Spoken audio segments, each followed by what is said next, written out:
தமிழக அரசியலில் எப்போதும் சுயமரியாதை என்பது ஒரு மந்திரச் சொல்லாக பார்க்கப்படும். ஆனால் இன்று ஒரு பெரிய கட்சியின் தலைவரே தன் தொண்டர்களை பார்த்து பதவி என்பது கட்சி போடும் பிச்சை என்று சொல்லி அவர்களின் மானத்தை வாங்கியிருப்பது பெரும் பரபரப்பை ஏற்படுத்தியுள்ளது. ஆம், மதிமுகவின் வாரிசு தலைவர் துரை வைகோவின் ஒரு வார்த்தை இன்று ஈரோடு மாவட்டத்தில் அந்த கட்சியையே சிதைத்து சின்ன பின்னமாக்கிவிட்டது. 75க்கும் மேற்பட்ட முக்கிய நிர்வாகிகள் கூண்டோடு ராஜினாமா செய்திருக்கும் இந்த சம்பவம் திமுக கூட்டணியில் பலவீனத்தை வாரிசு அரசியலின் கர்வத்தையும் அப்பட்டமாக தோலுரித்து காட்டியுள்ளது. தந்தை பெரியார் பிறந்த ஈரோடு மண்ணில் இருந்து வந்த நிர்வாகிகளுக்கு துரை வைகோ இழைத்த அவமானம் லேசானது அல்ல.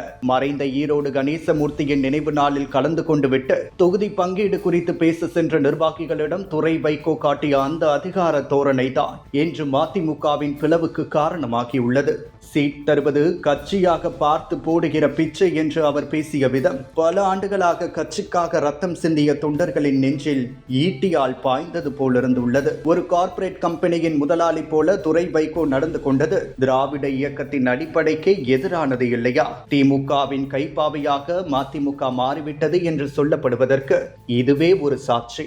திமுக கொடுக்கிற சொற்ப இடங்களை வாங்கிக் கொண்டு தன் கட்சி நிர்வாகிகளுக்கு கூட பதில் சொல்ல முடியாத நிலைக்கு மதிமுக தள்ளப்பட்டுள்ளது. பெரியாரை உயர்த்தி பிடிக்கும் கட்சி என்று சொல்லிக்கொண்டு ஈரோட்டுக்காரர்களின் சுயமரியாதையை துரை வைகோ பங்கம் செய்திருப்பதுதான் இன்றைய ஹாட் டாபிக். திமுகவின் நிழலில் இயங்கும் இந்த கட்சிகளில் தொண்டர்களுக்கு எந்த மதிப்பும் இல்லை என்பதை இந்த ராஜினாமா படலம் உறுதி செய்கிறது. தேர்தல் சமயத்தில் அமைதியாக இருந்துவிட்டு இப்போது தேர்தல் முடிந்தவுடன் 75 நிர்வாகிகள் விலகி இருப்பது திமுக கூட்டணிக்கு ஒரு மிகப்பெரிய எச்சரிக்கை மணியாகும். உள்ளூர்காரரான கோபால் என்பவருக்கு சீட் கொடுக்காமல் புதியவரான செந்தில்நாதனை திணித்த போதே அதிருப்தி உச்சகட்டத்தை எட்டியது.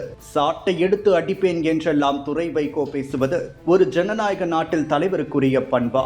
வாரிசு அரசியலின் உச்சகட்டமாக அதிகார மிரட்டல்கள் மூலம் கட்சியை நடத்த நினைக்கும் இவர்களுக்கு மக்கள் தகுந்த பாடம் புகட்டும் காலம் வெகு தூரத்தில் இல்லை. பதவி என்பது மக்களுக்காக சேவை செய்ய கொடுக்கப்படும் பொறுப்பு. அது ஒரு குடும்பம் போடுகிற பிச்சை அல்ல என்பதை துரை வைகோ போன்றவர்கள் எப்போது உணர்வார்கள்? திமுகவுடன் கூட்டணி வைத்துக் கொண்டு தன் கட்சி தொண்டர்களையே மதிக்காத இத்தகைய தலைவர்களை தமிழக மக்கள் இன்னும் எத்தனை காலம் சகித்துக் கொள்வார்கள்? வாரிசு அரசியலின் பிடியில் சிக்கியுள்ள மதிமுக மற்றும் திமுகவின் இந்த வீழ்ச்சி இப்போதே துவங்கிவிட்டது. ஆடியோவில் சொல்லப்பட்டுள்ள அந்த வேதனை இன்று ஒவ்வொரு உண்மை தொண்டனின் குரலாக எதிரொலிக்கிறது. ஈரோடு மதிமுக நிர்வாகிகள் எடுத்த இந்த அதிரடி முடிவு சரியானது என்று நீங்கள் நினைக்கிறீர்களா? தொண்டர்களை துச்சமாக மதிக்கும் வாரிசு அரசியல் தலைவர்களுக்கு இது ஒரு பாடமா? உங்களது கருத்துக்களை கமெண்ட் பாக்ஸில் பதிவு செய்யுங்கள்.